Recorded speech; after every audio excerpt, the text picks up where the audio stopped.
Today is Thursday, June 13th.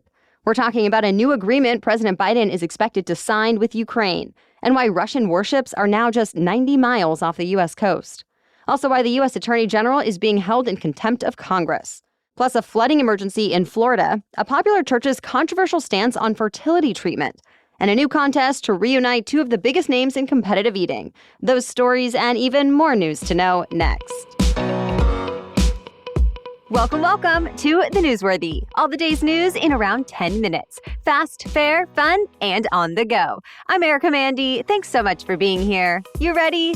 Let's do this. South Florida is being drenched with torrential rain, triggering dangerous flash floods in some of the state's most populated cities, like Miami and Fort Lauderdale. Some areas got a month's worth of rain in a matter of hours. A major interstate was shut down, hundreds of flights were canceled, and dozens of people had to be rescued. First responders are still out in high-water vehicles now, trying to see if there are more people who need help, especially since many roads and some buildings have been washed out. And the flood threat is expected to last as more rain falls through the end of the work week. All of this just days into the Atlantic hurricane season. But the one silver lining is the rain could help areas of Florida suffering through drought. Half of the state has been dealing with abnormal dryness or drought conditions, and the worst of them are centered in the exact same area that's now getting the heaviest rain. President Biden is in Italy this morning for a high-stakes meeting with some of America's top allies. The group of 7 leaders will meet today. Their agenda includes some of the world's most pressing problems, from the Middle East to China to migration to artificial intelligence. Though the war in Ukraine is expected to be the top priority as Russia ramps up its attacks. The G7 has already been talking about ways to use more than $260 billion in frozen Russian assets to help Ukraine defend itself and rebuild. And there's reportedly already been an agreement reached to free up at least some of the funds. We expect to hear more about that today. Plus, the White House says President Biden will sign a security agreement promising long-term defense cooperation to Ukraine, no matter who is in the White House next year. On top of the usual G7 members from the U.S., Canada, Britain, France, Germany, Italy, and Japan, there will be some special guests attending. For example, Pope Francis and the leaders of Ukraine, Turkey, India, Brazil, Argentina, Kenya, and more. Stay tuned. A fleet of Russian warships has come across the Atlantic Ocean. The ships reached Cuban waters yesterday ahead of planned military exercises in the Caribbean. The drills aren't seen as a threat to the U.S., but some do see it as Russia showing off its strength in the face of rising tensions. One State Department spokesperson said the military exercises have ratcheted up because of the U.S. supporting Ukraine. Basically, Russia wants to show it can be uncomfortable when an adversary meddles nearby. So, U.S. officials told CBS News American ships were also deployed to monitor the Russians, just in case. The Russian ships are expected to stay in the region through the summer. After Cuba, they could also stop in Venezuela, another one of Russia's allies. The U.S. House has voted to hold the U.S. Attorney General in contempt of Congress. And this was another one of those votes that came down right along party lines. All but one Republican voted yes, and all Democrats voted no.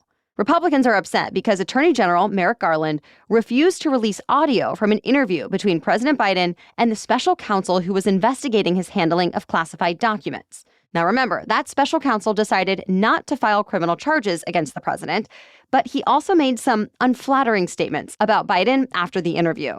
And after that, the Justice Department released the transcripts of the interview, but denied Republicans' requests to hear the audio, saying that would make witnesses less likely to want to cooperate in future investigations.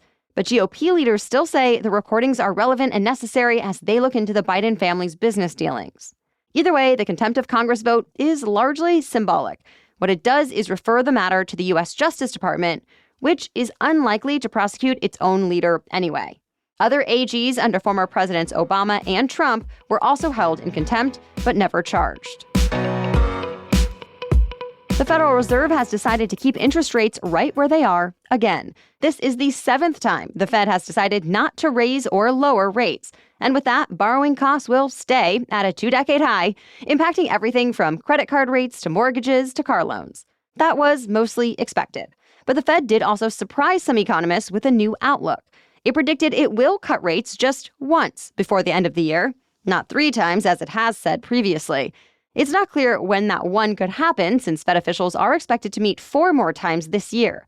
The Federal Reserve Chair, Jerome Powell, just says he and other policymakers want to see inflation moving more steadily toward 2% before making any change.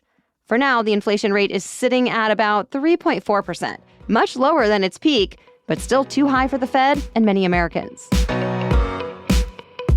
More news still ahead, but first, thanks to our sponsor, ZocDoc.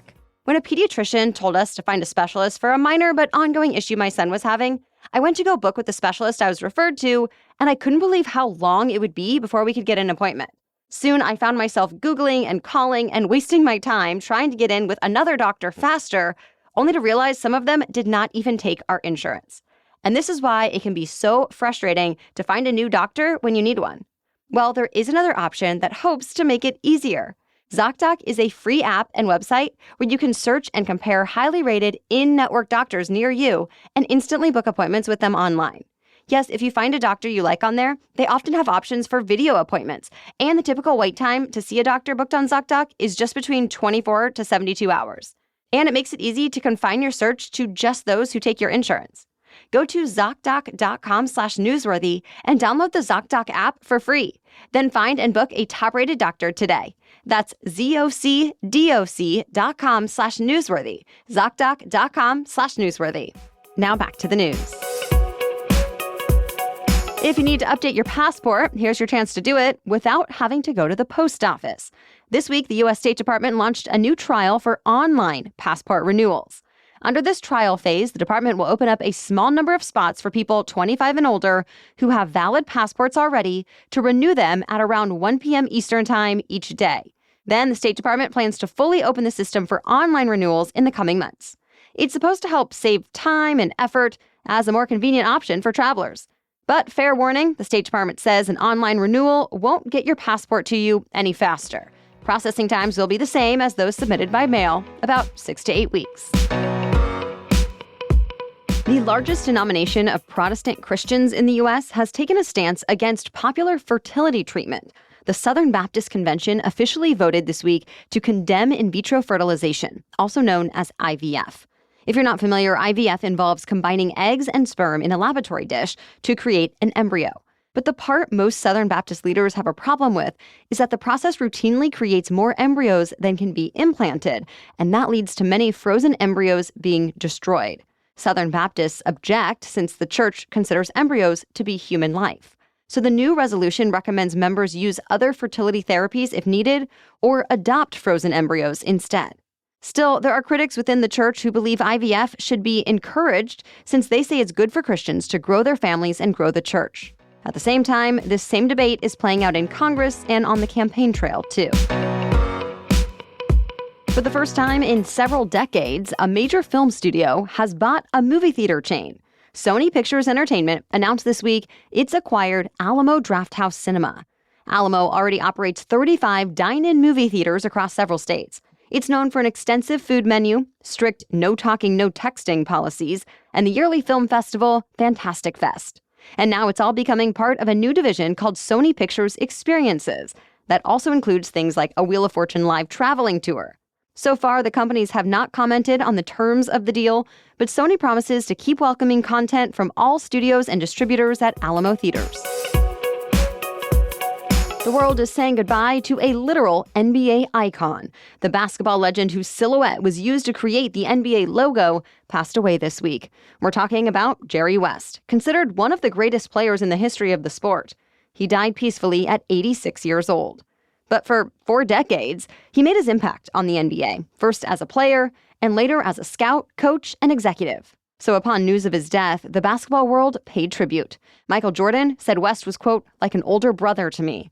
Magic Johnson called him a, quote, great friend and confidant. And LeBron James wrote on X, quote, hopefully I continue to make you proud. You're already missed.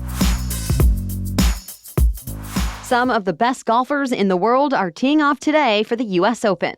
And once again, Scottie Scheffler is the overwhelming favorite to win it all. Though he'll still face plenty of competition from other golfers atop the leaderboard like Xander Schauffele, Rory McIlroy, and many more. Whoever wins will be going home with a $4.3 million prize, the highest payout of any major championship so far this year. The U.S. Open runs through Sunday. Speaking of sports, remember we told you yesterday about how competitive eating champion Joey Chestnut got banned from Nathan's hot dog eating contest? Well, since then, Chestnut announced he's going to be taking part in another live showdown. He and his toughest competitor, Takeru Kobayashi, will face off in a hot dog eating contest on Netflix. But instead of 4th of July, this one is set for Labor Day. As you know, this is just the latest of Netflix's efforts to expand into live TV and sports. Other events coming up include Christmas Day NFL games and WWE's Raw next year. That's it for the main news today, so now it's time for Thing to Know Thursday. But first, I want to take just a moment to talk about our sponsor. CrunchLabs BuildBox is a STEM subscription where your kids get a really fun build-it-yourself toy in the mail. And in fact, this summer, they're offering Camp CrunchLabs. This is a virtual summer camp that is going to grow your kids' brains, foster their creative thinking, and keep them engaged all summer long. So here's how it works. Kids get 12 build-it-yourself toys delivered to your door with one shipped every week. So right away, you know kids are going to love getting things in the mail just for them. Then they get access to exclusive Mark Rober videos and weekly challenges that have cool science experiments and surprise celebrity appearances. I've already told my almost 8-year-old niece about this because I know she's going to love it. And my brother will love it because it will keep her busy and learning during their summer break. It starts now, so join soon. Get this limited Camp CrunchLabs subscription and get 2 boxes free, which is a $60 value. Simply go to crunchlabs.com/newsworthy to sign your kids up for Camp CrunchLabs today. Again, get 2 boxes free when you sign your kiddos up at Camp CrunchLabs at crunchlabs.com/newsworthy. Okay, now back to Thing to Know Thursday. First, there were wedding registries, then baby registries, and now introducing the divorce registries. They've become more common, as well as formal divorce announcements and divorce parties.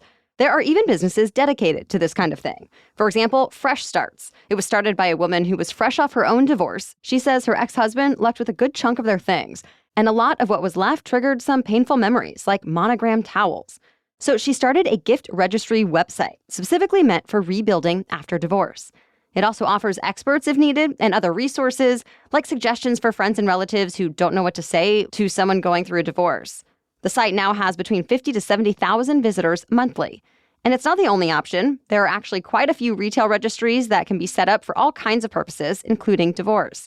That said, not everyone is on board with this. There are still critics who say divorce should not be celebrated, and that friends and family should not feel obligated to buy someone more gifts, especially if they shelled out for a wedding present. But others say it's a great idea, giving them an idea of something positive to do for someone who's going through a hard time.